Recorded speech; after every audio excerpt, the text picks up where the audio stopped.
So we've just had the first Labour budget in more than a decade, and lo and behold, shock horror, it's very lacking on detail and extremely disappointing. And don't even get me started on the whole working people stuff, because last time I checked, I'm a working person, farmers are working people.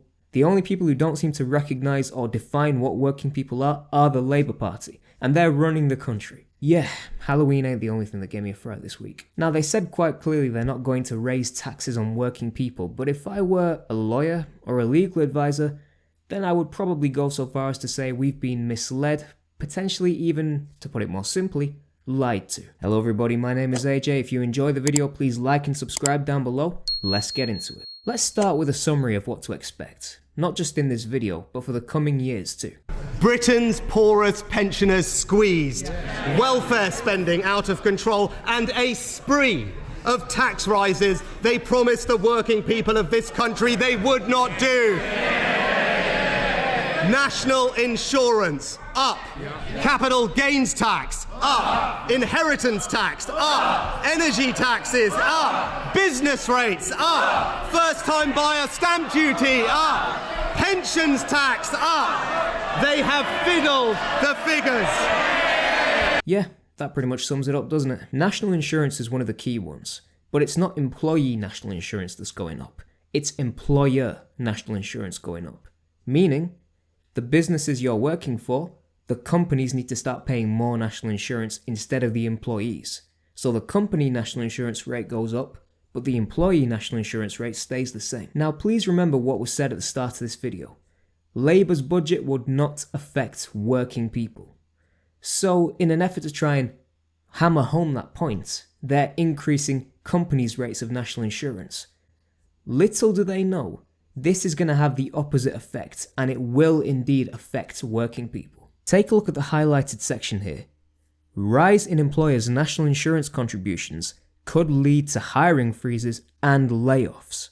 As was widely anticipated ahead of the budget announcements, the national insurance rate paid by employers will increase from 13.8% to 15% from the 6th of April 2025. Now I know I may be stating the obvious here, but layoffs do affect working people. And if national insurance for employers does go up, and companies can no longer incur the costs that they are following these national insurance increases, then one potential way to cut back and get the costs back to a more sensible level is indeed to either stop hiring people or indeed laying off people. Now, granted, Labour didn't mention that in the budget, but it's an unintended consequence of increasing the national insurance contributions for employers. But let's say, for the sake of argument, businesses choose not to get rid of any of their workforce. Let's say they choose to keep everybody on the payroll, but as a result of doing that, they now need to find additional sources of revenue. They need to find new ways to generate more money in order to pay off these extra costs. How can they do that? Wilmot said the increase will have a negative impact on business investment and could cause profits to fall. It is likely that many firms will absorb this rise through raising prices, which could also have inflationary impacts. So increasing the prices of the goods and services is another way that companies can offset this extra cost. But, again, this is another unintended consequence of the budget directly or indirectly rather, impacting working people. If companies have to increase the prices of the goods and services they're selling to offset this extra employer national insurance contribution cost, working people will still feel the full force of this because they will then be forced to pay more for those same goods and services. So the numbers on an employee's payslip may remain the same, but they will now start to be forced to spend more for the same goods and services they may have used and enjoyed before, meaning employees and workers have less in the bank, they have less to spend. So, an unintended consequence and an indirect impact on working people. So that's deception number one. Deception number two. Keir Starmer and the Labour Party promised to provide certainty and work with farmers. They even went on record to say food security is national security. And they haven't stabbed the farmers in the back, metaphorically speaking. No. What they've actually gone and done is stabbed them in the front. And I'm not even exaggerating. Take a look at this. Labour's budget is a closure of the mines moment for British farming. Farmers united in outrage and disbelief over the government's tax grab on their livelihoods fear it could be the end of the line for them. From The Guardian, why UK farmers may be left worse off by the budget. Critics say the changes to inheritance tax and nature-friendly subsidies could break up family farms and risk food security. Breaking up family farmers, also known as working people, and risking food security, also known as what Keir Starmer decided to call national security. Yeah. Well, the main issue that is infuriating the farming community is the Chancellor's change to agricultural property relief. Steve Reed, the Environment Secretary, had promised that Labour had no intention of fiddling with this tax loophole designed to protect the family farm. The family farm, remember that, this is their lineage, this is their livelihood. They want to pass this down and maintain the farmland for generations to come. But on Wednesday, Rachel Reeves announced that from April 2026, the first £1 million of the value of agricultural properties will be exempt from inheritance tax. But above that threshold, the combined relief available from APR and business property relief will drop to 50% of the standard 40% rate of inheritance tax. That means inheritance tax of 20% will effectively apply on the full value of the farm and real estates above £1 million. To put it more simply, farmers are now going to have to start paying inheritance tax on the land that they're passing down to their sons and daughters. I find myself really struggling with this because I can't for the life of me understand why Labour have done this. I would have thought having Keir Starmer on the record saying food security is national security would have meant they would have been more open-minded and sensible about this, but instead they've decided to increase the taxes for the farmers. Do they not understand where food and drink comes from? And it's already having a huge effect and being felt up and down the land. I mean, look at this. Farmers feel betrayed by the £1 million inheritance tax relief cap. If we scroll down here, look at this. The National Farmers Union said it had been a disastrous budget for family farms that would snatch away the next generation's ability to carry on producing British food and see farmers sell land to pay the tax. Selling the land to pay the tax? Are they trying to bankrupt farmers? To put this into perspective, the Farmer's Guide reported that farmers are often asset rich but cash poor, with an average farm being valued at £3 million, meaning they're now looking at an inheritance tax bill of approximately £400,000. So it is not the case that this is going to affect the super rich farms in the UK. If the average farm in the UK is valued at £3 million, then this is going to affect so many farms up and down the land. Now, granted, I am not a farmer, so I don't know the economic impact like they do, but I trust their word of mouth because they're the ones that put food on our table day in, day out. If they no longer have the ability to do that, heaven help us. Not that I often call for activism on this channel, but there is a petition going around by the National Farmers Union to support ending this ridiculous inheritance tax on family farms.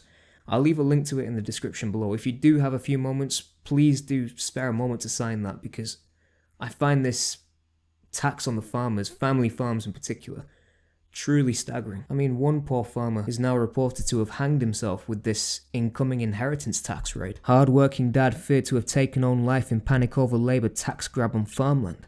A social media post said the man's death was the human cost of government policy. This is affecting so many people in so many different ways.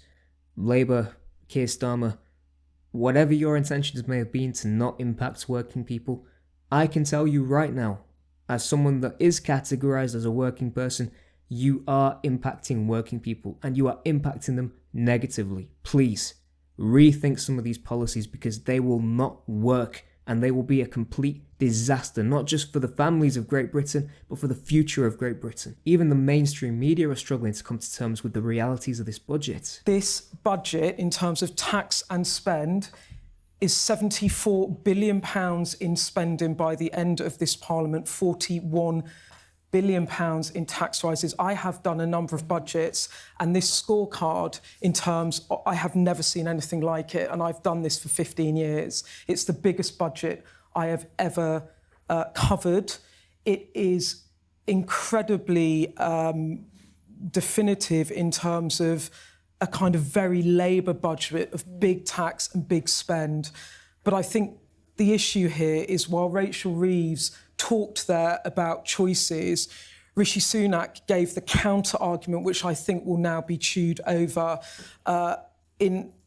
ferociously, actually, which is this was not laid out in the manifesto. This is not what the Labour government implied. When I asked the Prime Minister at our leaders' debate in Grimsby, are there any tax rises beyond this? He said there are no plans to raise taxes, and now look where they are. I'm astonished, and I'm very troubled by this, because we were misled. We were told fibs. We were lied to during that election campaign. And clearly the opposite is now coming to fruition with the Labour Party. And what's happening now is that ordinary working people and families are suffering the brunt of this. Not just now, but for the foreseeable future too, because don't forget, this Labour Party is going to be in power for 5 years, unless they decide to call a snap election, which I very much doubt they will do, because they have such a huge majority in the House of Commons. We are going to have to live with this, whether we like it or not. But again, it's ordinary folks who are going to suffer greatly because of this. It's a sort of arrogant thing to say, really, but I've always had an inkling or a hunch. Whenever it comes to making decisions or looking ahead to the future, I've always had an idea of what's going to come and what I'm going to be facing. But if I feel like we are on the verge of a huge turning point in Britain, and if this goes wrong for us, I just don't know what the consequences are going to be, and I think it's very, very serious, because there is a chance we may not even be able to recover. I think they're very serious for us here at home. I think they're very serious internationally as well, and I just want to make sure that we're secure going forward for the whole of our dear, wonderful country. I just really hope we can cross that finishing line on the right side of the ledger, and that we're not too far gone at the end of 5 years. Thank you all for watching. Be sure to like and subscribe if you enjoyed this video. Drop a comment down below. Let me know your thoughts on this video and on the budget. You know, do you agree with Labour's budget? Do you disagree with it? Any different perspective is welcome, because of course this is going to impact different people in different positions of employment or as an employer. So I'm curious to see what the general British public thinks from all these different perspectives and points of view. Stay safe, stay blessed, stay free. Have a drink on me. See you all later. Take care.